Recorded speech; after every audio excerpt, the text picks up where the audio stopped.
Hello అందరికీ, welcome back to my channel. చాలా రోజులు అయిపోయింది కదా, అసలు ఈ బ్యాక్గ్రౌండ్ మిస్ అయిపోయారు. చాలా చాలా చాలా రోజులు అయిపోయింది. నేను కూడా ఇలా ఫేస్ టు ఫేస్ మాట్లాడి వీడియో చేయక చాలా డేస్ అయిపోయింది. నేను చాలా మిస్ అయ్యాను. యాక్చువల్గా ఏంటంటే నా స్టాండ్ ఇరిగిపోయింది. ఇంకో స్టాండ్ ఆర్డర్ ఇచ్చా, అది చాలా చిన్నగా వచ్చింది. మళ్ళీ అది రిటర్న్ పెట్టి మళ్ళీ ఇది వచ్చింది. రాగానే మళ్ళీ నేను సిక్ అయిపోయా. సో ఇప్పటికీ ఫైనల్గా ఈ రోజుకి కుదిరింది అనమాట. సో ఎలా ఉన్నారు మీరంతా? నేనైతే చాలా బాగున్నాను. కొంచెం జలుబు ఉంది, ఇంకా నా వాయిస్ని కొంచెం ఇగ్నోర్ చేయండి. అది సెట్ అవ్వడానికి టైం పడుతుంది, మెడిసిన్ యూజ్ చేస్తున్నాను. సో ఈరోజు ఏంటి అంటే రెసిపీ, కిచెన్లో ఉన్నానంటే కుకింగ్ కదా ఆబ్వియస్గా. సో మమ్మీ పంపించింది ఎండు రొయ్యలు అనమాట. ఈరోజు మన రెసిపీ వచ్చేసి ఎండు రొయ్యలు అంటే ఎప్పుడు మనకు రొటీన్గా దొరికేది ఈ రొయ్యలు, కానీ ఇది కానీ రొయ్యలు చేసేది ఏంటి అంటే ఇది చాలా రేర్గా దొరుకుతుంది. మన దగ్గర అయితే చాలా రేర్గా దొరుకుతుంది. మా దగ్గర మెయిన్గా, మీ సైడ్ నాకు ఏమీ తెలియదు. సో ఇది పొట్టు రొయ్యలు అంటారనమాట. ఇది మా మమ్మీ మంచిగా నాకు ఫ్రై చేసి పంపించింది. సో ఇది క్లీనింగ్ ఏముండదు. కొంచెం మనకేమన్నా పురుగులు ఏమైనా ఉంటాయేమో చూసుకోవడం, కింద ఇలా పొడి ఉంటుంది కదా, దాన్ని ప్లేట్లో వేసుకొని కొంచెం అలా చేసుకోవడం ఉంటుంది. కానీ ఇందులో క్లీనింగ్ అంటూ ఏముంటుంది, ఎందుకంటే ఆల్రెడీ చిన్న చిన్నగా ఉంటుంది. దీంట్లో ఏముంటుంది క్లీనింగ్గా. సో ఇది చేస్తున్నాను అనమాట. ఈరోజు ఏంటి ఇంతే ఉంది అని అనుకుంటున్నారా? కాకపోతే కుక్ చేసి ఎక్కువ అవుతుంది క్వాంటిటీ. ఆనియన్స్ అవన్నీ వేసి చేస్తాం కదా మనం. సో ఈరోజు ఇది అనమాట మన రెసిపీ, పొట్టు రొయ్యలు ఎండు రొయ్యలది కర్రీ రెసిపీ.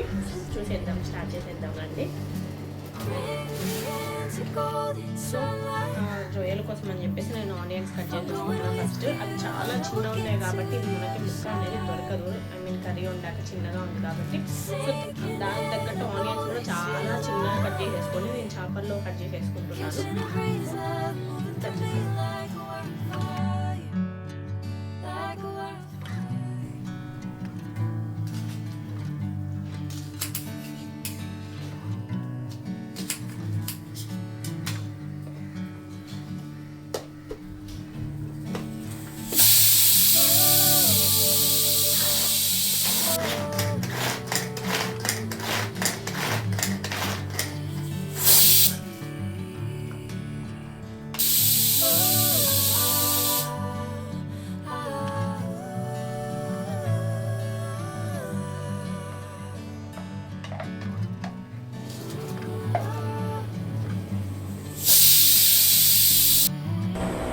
ఓకే అండి, స్టార్ట్ చేసేద్దాము. ప్యాన్ పెట్టేసుకున్నాను నేను. సో ఎప్పుడు చెప్పే రొటీన్ డైలాగే, నాన్ వెజ్కి ఆయిల్ ఎక్కువ పట్టుద్ది. సో మనం ప్యాన్ పెట్టేసుకున్నాం. ఆయిల్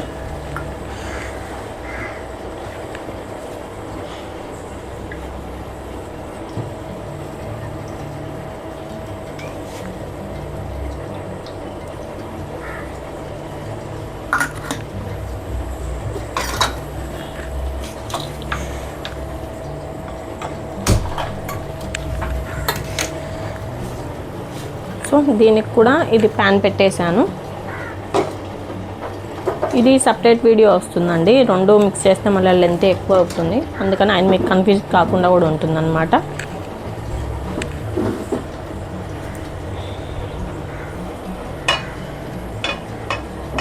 మనం అంతలా కరివేపాకు కడిగి పెట్టేసుకున్నాం.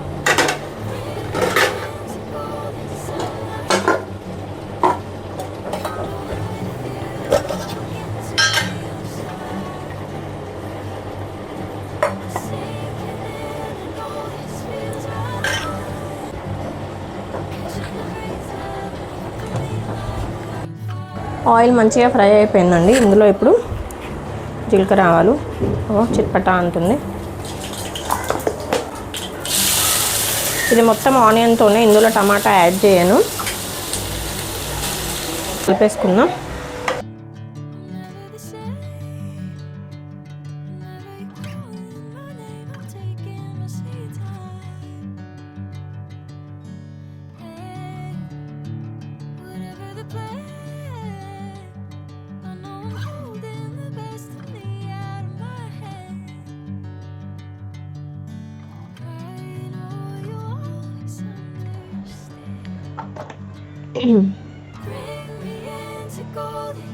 సో కొంచెం పింక్ కలర్కి వచ్చాయి కదా, ఇప్పుడు ఇందులో మనం పసుపు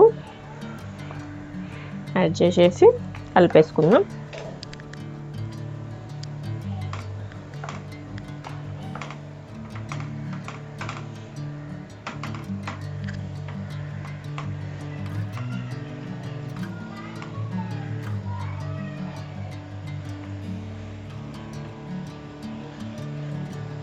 ఆనియన్స్ తొందరగా మంచిగా ఫ్రై అవ్వాలంటే సాల్ట్ యాడ్ చేస్తే తొందరగా ఫ్రై అవుతుందన్నమాట.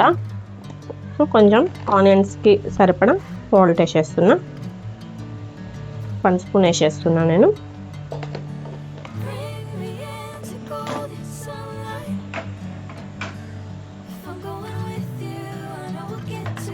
సాల్ట్ వేస్తే తొందరగా కుక్ అవుతుంది మంచిగా ఆనియన్స్.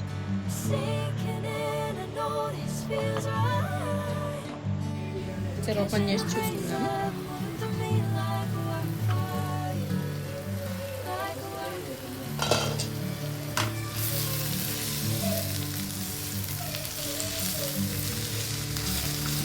ఆనియన్ ఉడికిపోయింది, ఇంకా మంచిగా ఫ్రై అవ్వాలి. ఇప్పుడు మనం ఇందులో అల్లం వెల్లుల్లి పేస్ట్ అవి యాడ్ చేసేద్దాం.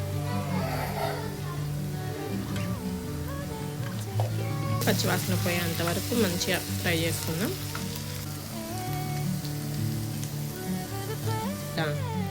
టేస్ట్ చేంజ్ అవుతుంది.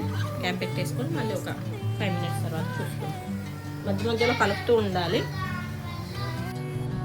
సో ఒకసారి ఓపెన్ చేసి చూసుకుందామండి.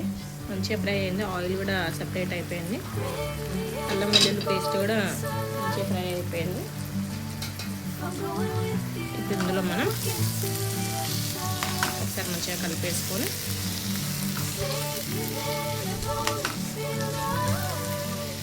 ఇందులో అన్ని స్పైసెస్ యాడ్ చేసేసుకుందాం.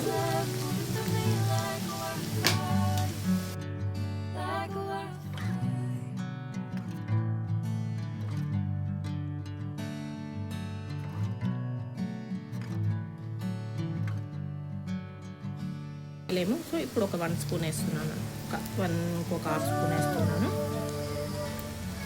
ఎందుకంటే ఇది చిన్న స్పూను కారంలో దానికంటే. ధనియాల పొడి ఇంకా మళ్ళీ ఏం యాడ్ చేయండి నేను మళ్ళీ తర్వాత. అందుకే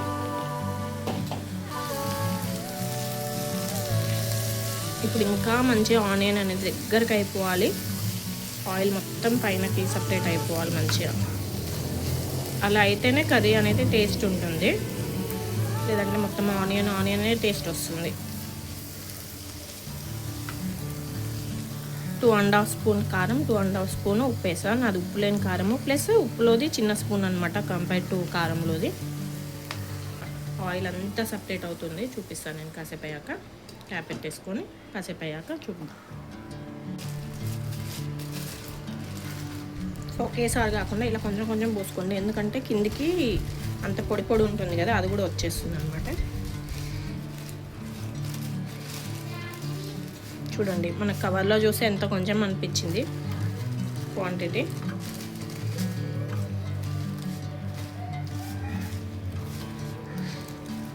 సో ఇక్కడ వరకు అసలు ఏం రాలేదు. నేనేం చెప్తాను అంటే ఇది సపరేట్ చేసేసి దీన్ని సపరేట్ కవర్లో వేసుకుంటా, ఎందుకంటే ఈజీ అయిపోతుంది మన క్లీనింగ్కి. కిందికి చాలా ఇది పొడి పొడిగా ఉంది కదా, దీన్ని మనం ఇప్పుడు సపరేట్ చేసుకోవచ్చు. చూడండి దీనికి డిఫరెన్స్, ఇది నీట్గా ఎలా ఉందో ఇది చూడండి. సో ఎంత చిన్నగా ఉంది చూడండి, అసలు ఎంత చిన్నగా ఉంది చూడండి. రొయ్యలు, చిట్టి రొయ్యలు.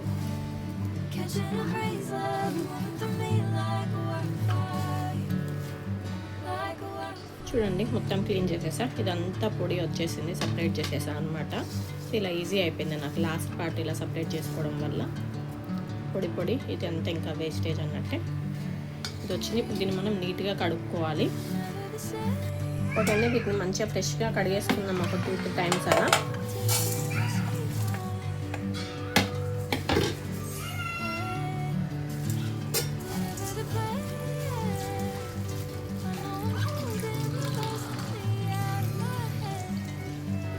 చాలా జాగ్రత్తగా కడగాలి, ఎందుకంటే ఇది చేతిలోంచి జారిపోయే ఛాన్స్ ఉంది కదా, సింక్లోంచి వెళ్ళిపోతుంది.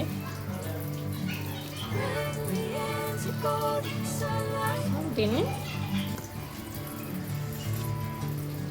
సపరేట్ చేసేసుకొని కడుక్కుందాం.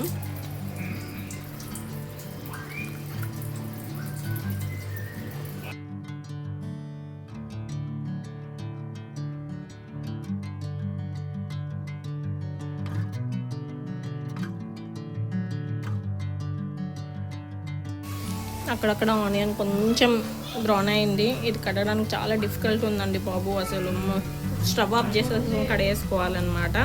సో కడిగేసా, వేసేసుకుందాం. ఇంకా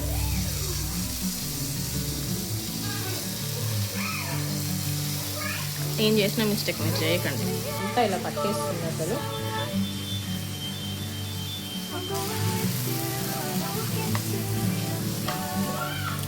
రొయ్యలు వేయగానే స్మెల్ ఎంత బాగా వస్తుందో, వేయించినప్పుడు ఎంత కంపు స్మెల్ వస్తుందో, వండేటప్పుడు తినేటప్పుడు మస్తు చెప్తాను.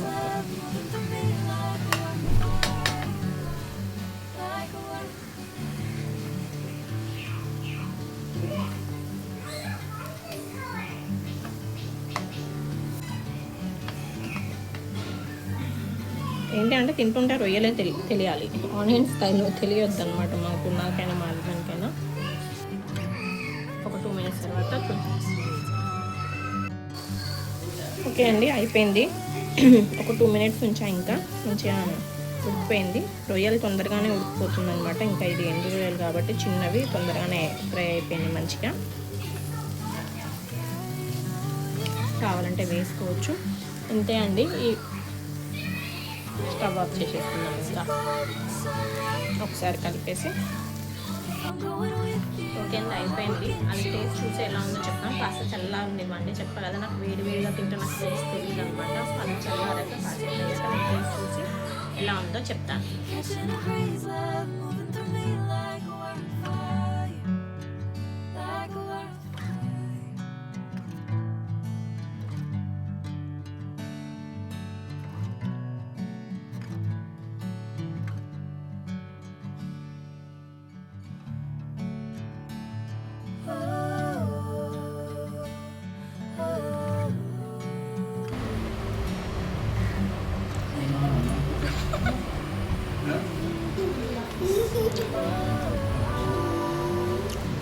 బాగుంది, చాలా బాగుంది. సేమ్ రొయ్యల కర్రీలానే ఉంది, కాకపోతే ఇది పీస్ తెలియట్లేదు. అండ్ బాగుంది టేస్ట్.